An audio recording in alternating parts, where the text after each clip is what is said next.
An attack on a mosque in eastern Burkina Faso has claimed the lives of dozens of Muslims on the same day as another deadly attack on Catholic attending Mass, local and security sources told AFP on Monday. Armed individuals attacked a mosque in Natia Baoni on Sunday around 5 a.m., resulting in several dozen being killed, a security source said. The victims were all Muslim, most of them men who had come for morning prayer, a resident said by telephone. Another local source said the terrorists entered the town early morning. They surrounded the mosque and shot at the faithful who were gathering there for the first prayer of the day. Came in large numbers. Several of them were shot, including a religious leader, the source added. Soldiers and members of the volunteers from the defense of the fatherland, a civilian force that supports the military, were also targeted by those hoarders who came in large number, the same source said. The source described it as a large-scale attack in terms of the number of assailants who also wreaked substantial damage. Natia Boni is a royal community about 60 kilometers south of Fada Ngoma, the main town in Burkina Faso eastern region, which has seen regular attacks by armed groups since 2018. On the same day as the attack on the mosque, at least 15 civilians were killed and two others injured during an attack on a Catholic church during Sunday Mass in northern Burkina Faso, a senior church official said. Jean-Pierre Sawadogo, vicar of the Doria Diocese, said in a statement that the terrorist attack occurred in the village of Esekan while people were gathering for Sunday prayer. Ezekan village is in what is known as the Three Borders zone in the northeast of the country, near the common border of Burkina Faso, Mali, and Niger. This is a very terrible incident happening in Burkina Faso. It looks like security situation there is still not in order.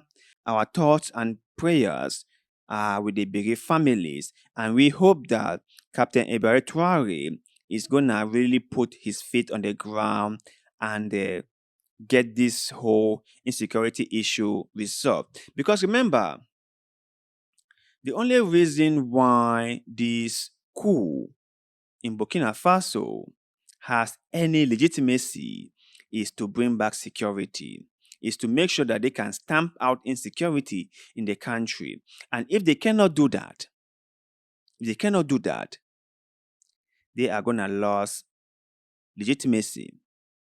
So I hope Captain Ebert Traore is really taking things very, very seriously. But let's move on to our next story for the day. An official in Burundi says rebels killed 9 people and accuses Rwanda of backing the group. This whole issue between Rwanda, Burundi, DR Congo, and the MS-23 is getting everyone confused. On one hand, DR Congo and Burundi accuse Rwanda of sponsoring or supporting MS-23.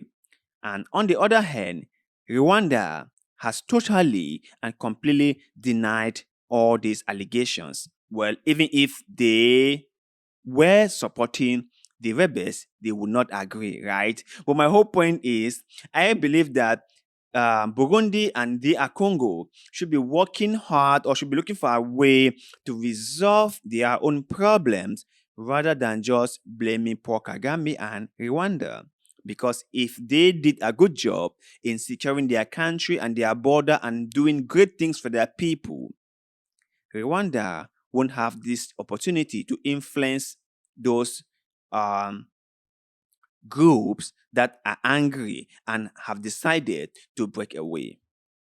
Not that I'm saying that if Rwanda was supporting these groups, it was a great thing. No, not that. What I'm just saying that it's always easier for someone not to blame themselves for their own situations, rather blaming others, right? It's easier for you to just blame other people for every single shortcomings in your life than actually re-examining yourself and really re-evaluating your actions and decisions and looking thoroughly if those things you've done might have contributed to what you are facing at the moment. That's just my point, but let's continue.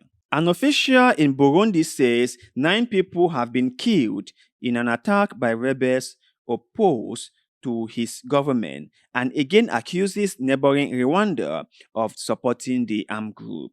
Government spokesperson described a cowardly attack by assailants with rifles in western Bubanzi province Sunday night. He said 6 women and a soldier were among the victims of the attack in Gihanga, and 5 others were injured. The rebel group Red Tabara claimed responsibility. Its fighters are based in South Kivu, province of neighboring Eastern Congo. The group said it killed 6 Burundians soldiers in the attack. One resident of the area told the Associated Press that the government troop fled the scene as heavily armed attackers pursued them and opened fire on civilians. We live in fear of being attacked at any time, another witness said. Both witnesses spoke on condition of anonymity out of concern for their safety. Red Tabari also claimed responsibility for a December 22nd attack that it said killed 10 security officials.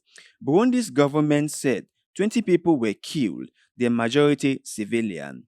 Burundian authorities have said that Red Tabari operates with the support of Rwanda's government. The government of Burundi once again deploys the behavior of Rwanda, which maintains, trains, and arms the terrorist group Red Tabari, said the government spokesman.